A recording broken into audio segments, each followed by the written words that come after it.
आज हम देखेंगे एक साइ-फाई एक्शन मूवी इनुयाशिकी। इचिरो एक मिडिल क्लास आदमी है जो अपने परिवार को खुश रखने के लिए काफी मेहनत करता है।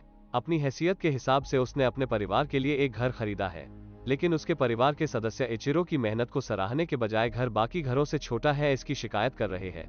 इचिरो अपने नए घर की खुशी पूरे परिवार के साथ मनाना चाहता है, इसलिए उसने सबके खाने के लिए सुशी लाई है, पर घर में उसकी भावनाओं की किसी को कद्र नहीं है। वे सब इचिरो को घर में अकेला छोड़कर रेस्टोरेंट में खाना खाने के लिए जाते हैं, जिस कारण बेचारे इचिरो को अकेले ही सुशी खाकर सेलिब्रेट करना पड़ता है। इचिरो एक एनर्जी ड्रिंक बेचने वाली कंपनी में सेल्समैन के तौर पर काम करता है। ऑफिस में इचिरो का परफॉर्मेंस खराब होने की वजह से मैनेजर उसे काफी खरी-खोटी सुनाता है। इचिरो सबके सामने मैनेजर से गिड़गिड़ाते हुए माफी मांगता है। ऑफिस से घर जाते वक्त इचिरो देखता है कि कुछ गुंडे एक आदमी को लूट रहे हैं। इचिरो डरकर पीछे पलटता है। उसकी बेटी ये सब पीछे से देख रही होती है। अपने पिता को बुज़दिलों की तरह भागते हुए देखकर उसे गुस्सा आता है और वो अपने पिता को एक कमजोर आदमी कहती है। शाम को जब इचिरो घर के बाहर बैठा होता है तब अचानक एक पालतू कुतिया जिसका नाम हन्याको है घर के अंदर आती है। इचिरो को हन्याको बहुत प्यारी लगती है, लेकिन तभी उसकी बीवी वहां पर आती है और वो हन्याको को कहीं दूर छोड़कर आने के लिए कहती है। इसके साथ ही वो इचिरो के हाथ में एक मेडिकल रिपोर्ट थमाती है जिसमें इचिरो को कुछ जरूरी मेडिकल टेस्ट करवाने के लिए कहा गया है। मेडिकल टेस्ट करवाने के बाद डॉक्टर इचिरो को बताते हैं कि उसे 4th स्टेज का कैंसर है और अब वो ज्यादा से ज्यादा 3 महीनों तक ही जीवित रहेगा। ये बात बताने के लिए इचिरो अपनी बीवी को कॉल करता है, पर वो उसके कॉल को अनदेखा करती है। फिर इचिरो अपनी बेटी को कॉल करता है, पर वो भी कॉल को अनदेखा करती है। रात को घर में भी इचिरो सबको अपनी मेडिकल कंडीशन बताने की कोशिश करता है, पर कोई उसे बोलने का मौका ही नहीं देता। निराश इचिरो हन्याको को घर से दूर छोड़ने के लिए गार्डन में लेकर जाता है। इचिरो उसे वहां छोड़कर जाने लगता है, पर हन्याको इचिरो का पीछा नहीं छोड़ती। इचिरो जहां भी जाता है हन्याको उसके पास आती है। काफी कोशिश करने के बाद भी जब हन्याको इचिरो का पीछा नहीं छोड़ती तब इचिरो समझ जाता है कि एकमात्र हन्याको ही है जिसे इचिरो से लगाव है। वो उससे माफी मांगता है और रोने लगता है। तभी उसकी नजर पार्क में बैठे एक नौजवान की ओर जाती है। कुछ ही पलों की देरी में दोनों की नजर आसमान से आ रही एक तेज रोशनी पर पड़ती है। क्या हो रहा है कुछ समझने से पहले ही एक बड़ा सा ऑब्जेक्ट आकर उनसे टकराता है, जिस कारण इचिरो अपने होश खो बैठता है। उस ऑब्जेक्ट से कुछ आकृतियां बाहर आती है जिन पर हन्याको भौंकने लगती है। अगले दिन सुबह इचिरो को होश आता है। वो अपने शरीर में कुछ बदलाव महसूस करता है, जैसे कि उसे बिना चश्मे के ही साफ दिखाई देने लगता है। वो हन्याको को लेकर घर जाता है। घर में भी उसके साथ कुछ अजीब से घटनाएं घटती है। उसे नाश्ता बेस्वाद लगता है और बहुत तेज प्यास लगती है, मानो जैसे पूरे शरीर से पानी कहीं चला गया हो। जब इचिरो अपने कमरे में होता है तब उसे अपने हाथ से धुआं निकलता हुआ दिखता है। वो तुरंत अपनी शर्ट निकालता है और अपने हाथ को देखता है। जैसे ही वो अपने हाथ को दबाता है उसकी उंगली का नाखून खुल जाता है, जिसके अंदर USB पोर्ट जैसा कुछ फिट है। देखते ही देखते उसका हाथ एक हाईटेक गन में बदल जाता है। उसमें से इचिरो ने नाश्ते में जो कुछ भी खाया होता है वो सब गन की नली से दीवार पर शूट होता है। फिर इचिरो को अपने गले में कुछ महसूस होता है। जब इचिरो उसे छूता है तो उसका सर 2 हिस्सों में बंट जाता है। इचिरो खुद को आईने में देखता है और ये देखकर दंग रह जाता है कि उसका पूरा शरीर अब मशीन में बदल चुका है। तभी इचिरो को उसके बीवी के कमरे की तरफ आने की आहट सुनाई देती है। अपने मशीनी रूप से पहले से ही हैरान इचिरो बीवी के अंदर आने से ठीक पहले जैसे तैसे अपने आप को ठीक करता है। अगले सीन में पता चलता है कि इचिरो की बेटी मारी और उस दिन पार्क में बैठा लड़का जिसका नाम हीरो है एक ही क्लास में पढ़ते हैं। क्लास के बाद हीरो अपने दोस्त चोको के घर जाता है। चोको को अपनी पावर्स दिखाने के लिए हीरो अपनी उंगली से दूर उड़ती चिड़िया को मार गिराता है। इसके साथ ही हीरो गाड़ियों को कंट्रोल करने की अपनी एक और पावर चोको को दिखाता है। दूसरी ओर इचिरो के खराब परफॉर्मेंस के कारण उसे ऑफिस से बेइज्जत करके निकाल देते हैं। रास्ते में इचिरो को एक घायल कबूतर जमीन पर पड़ा हुआ दिखता है। इचिरो को उस पर तरस आता है और वो उसे प्यार से अपने हाथों में उठा लेता है। इचिरो के छूते ही कबूतर अपने आप ठीक होकर उड़ने लगता है। तभी इचिरो के कानों में एक आवाज गूंजने लगती है। एक माँ डॉक्टर से अपने बेटे को बचाने की गुजारिश कर रही होती है। इचिरो आवाज का पीछा करते हुए एक अस्पताल पहुंचता है। वहां पर किता नाम का लड़का मरने की कगार पर है। इचिरो किता के सर को अपने हाथों में लेता है और कुछ ही पलों में किता पूरी तरह से ठीक हो जाता है। सुबह कबूतर और बाद में किता की जान बचाने की वजह से इचिरो बेहद अच्छा महसूस करता है। दूसरी ओर स्कूल में हीरो के कुछ क्लासमेट्स उसके दोस्त चोको को सताते हैं, लेकिन हीरो चोको को उनसे बचाता है। हीरो उनमें से एक लड़के को जान से मारने के लिए अपनी उंगली उसकी तरफ बढ़ाता है, पर चोको उसे वहीं पर रोक लेता है। क्लास के बाहर हीरो की क्लासमेट शियान उसे बताती है कि वो उसे पसंद करती है। इस बात पर हीरो शुक्रिया कहकर मुस्कुराते हुए वहां से चला जाता है। आगे पता चलता है कि हीरो के माता पिता का डिवोर्स हो चुका है, क्योंकि हीरो के पिता ने दूसरी औरत के लिए हीरो की मां को धोखा दिया था। इन सब के बावजूद भी हीरो की मां हीरो के पिता से आज भी प्रेम करती है। वो हीरो को उनके घर जाकर उनकी तबीयत का हालचाल पूछने को कहती है। शाम को हीरो अपने पिता के घर जाता है। वे सब साथ में डिनर करते हैं। परिवार में सब बेहद खुश है, लेकिन हीरो उनकी खुशी देखकर अंदर ही अंदर तड़पने लगता है। उसे लगता है कि इन खुशियों की असली हकदार उसकी माँ है। डिनर के बाद हीरो अपने पिता और उनके परिवार को जान से मारने के लिए अपनी उंगली उनकी तरफ बढ़ाता है, पर वो ऐसा नहीं कर पाता, क्योंकि अंदर ही अंदर वो आज भी अपने पिता से प्रेम करता है। हीरो वहां से चला जाता है। जब वो घर जा रहा होता है तब रास्ते में उसे एक घर से कुछ खुशियों भरी आवाजें सुनाई देती है। हीरो से उनकी खुशियां देखी नहीं जाती और वो उन सबको मार डालता है। दूसरी तरफ इचिरो अपनी पावर का इस्तेमाल करके कुछ और जिंदगियां बचाता है। तभी उसे किसी के चिल्लाने की आवाज सुनाई देती है। वो भागते हुए उस आवाज का पीछा करता है और एक घर में पहुंचता है जहां पर उसे एक मरी हुई लड़की दिखती है। इचिरो अपनी पावर से उसे ठीक करने की कोशिश करता है, पर उसकी पावर्स काम नहीं करती। दरअसल वो सिर्फ जिंदा लोगों को ही ठीक कर सकता है। इचिरो भागते हुए लिविंग रूम में जाता है। वहां उसे हीरो एक डेड बॉडी के पास खड़ा दिखाई देता है। इचिरो समझ जाता है कि हीरो ही वो लड़का है जो उस दिन पार्क में बैठा था, लेकिन इचिरो के कुछ कर पाने से पहले ही हीरो उसे भी शूट करता है। जल्दी ही इचिरो की बॉडी रिकवर होती है और उसे होश आता है। वो तेजी से हीरो को रोकने के लिए दरवाजे की तरफ भागता है, पर तब तक हीरो जा चुका होता है।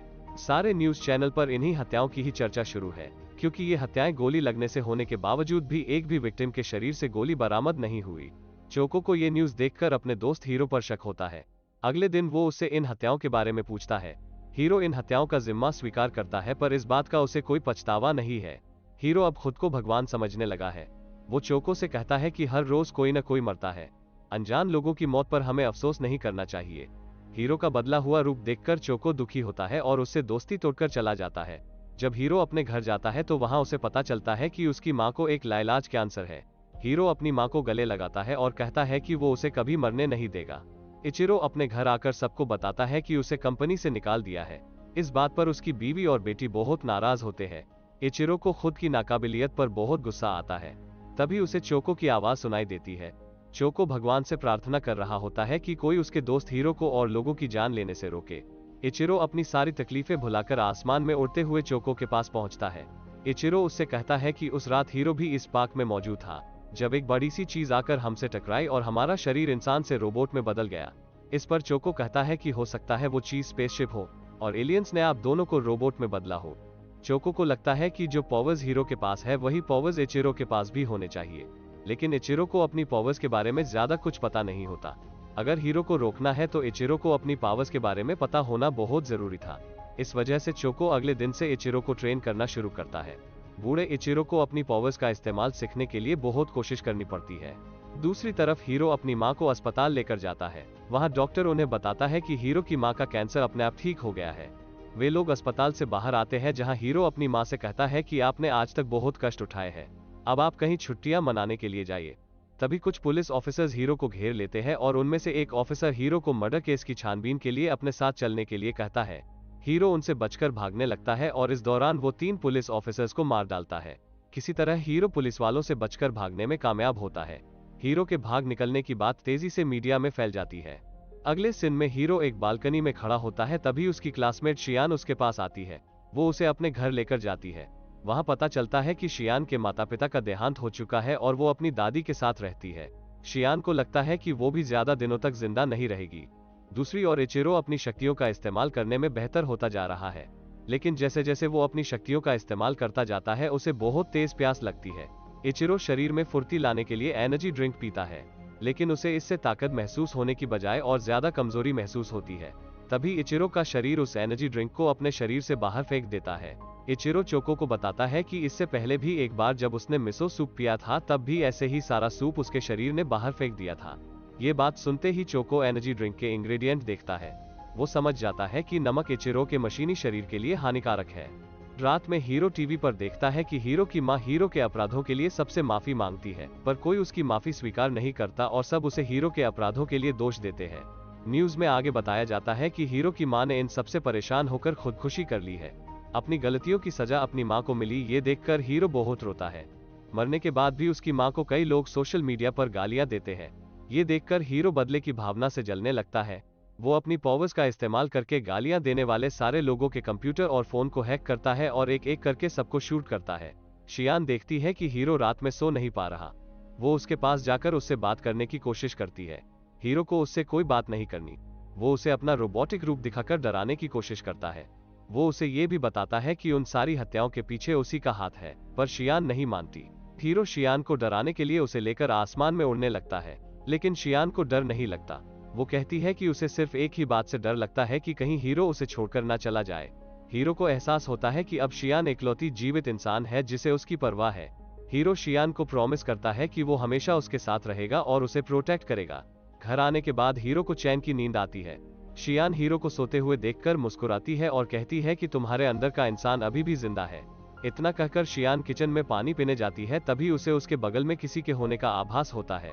शियान पलटकर देखती है तो उसे हाथों में बंदूक लिए सोल्जर्स दिखाई देते हैं। हीरो को देखते ही सोल्जर्स उस पर गोलियों की बौछार करते हैं।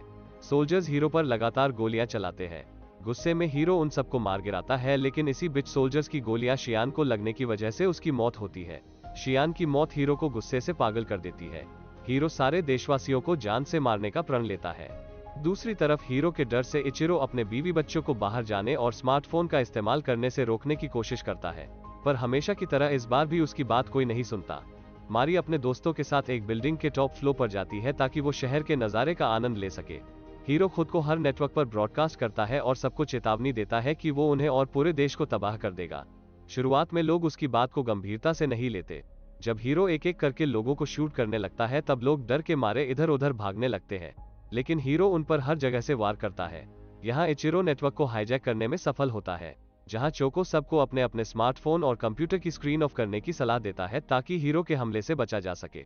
लोगों के स्मार्टफोन और कंप्यूटर से संपर्क टूटने की वजह से हीरो बौखला जाता है और पूरे शहर पर मिसाइल्स दागना शुरू करता है, जिस कारण पूरे शहर में तबाही मचती है। इस तबाही को रोकने के लिए इचिरो हीरो के पास जाता है और उसे समझाने की कोशिश करता है कि ये पावर्स हमें लोगों की मदद करने के लिए मिली है, ना कि उनकी जान लेने के लिए। लेकिन हीरो नहीं मानता, जिस वजह से दोनों में लड़ाई शुरू होती है। हीरो इचिरो पर मिसाइल से वार करता है। जैसे तैसे इचिरो उनसे अपनी जान बचाता है। हीरो इचिरो का पीछा नहीं छोड़ता। वे दोनों टनल से होकर फिर से आसमान में उड़ते हैं। तभी इचिरो को उसकी बेटी मारी की आवाज सुनाई देती है, जो एक बिल्डिंग में फंसी हुई है।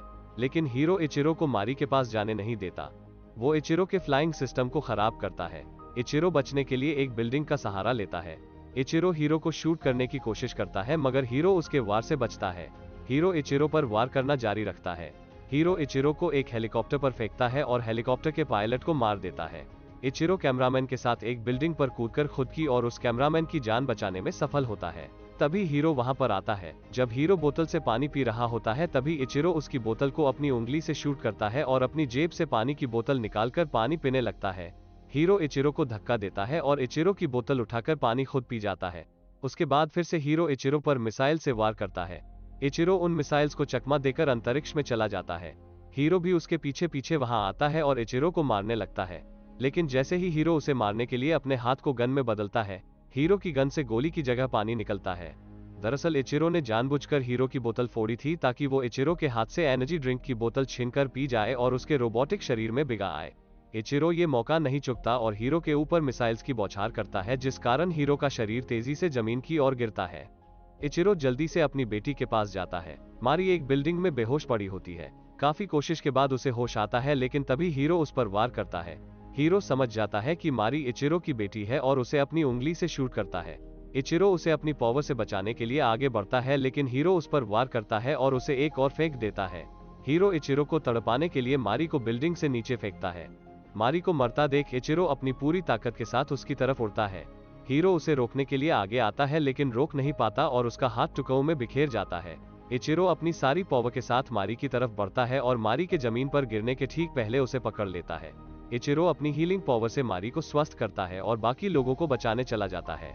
पुलिस ऑफिसर्स हीरो को मृत घोषित करते हैं, हालांकि उसकी डेड बॉडी किसी को नहीं मिलती। इचिरो के घर फिर से सब कुछ पहले की तरह हो जाता है, सिवाय इसके कि अब उसकी बेटी की आंखों में वो एक सुपर हीरो है। चोको उसके घर जाता है, जहां उसे हीरो उसके कमरे में बैठा दिखाई देता है, हालांकि उसका एक हाथ नहीं होता। हीरो को जिंदा देखकर चोको को खुशी होती है और वो उसे नई वीडियो गेम खेलने के लिए कहता है, लेकिन हीरो नहीं चाहता कि उसकी मौजूदगी से चोको पर कोई मुसीबत आए, इसलिए वो वहां से चला जाता है। और यहाँ मूवी समाप्त होती है। ऐसे ही और वीडियोस देखने के लिए इस वीडियो को लाइक और चैनल को सब्सक्राइब करना ना भूलें।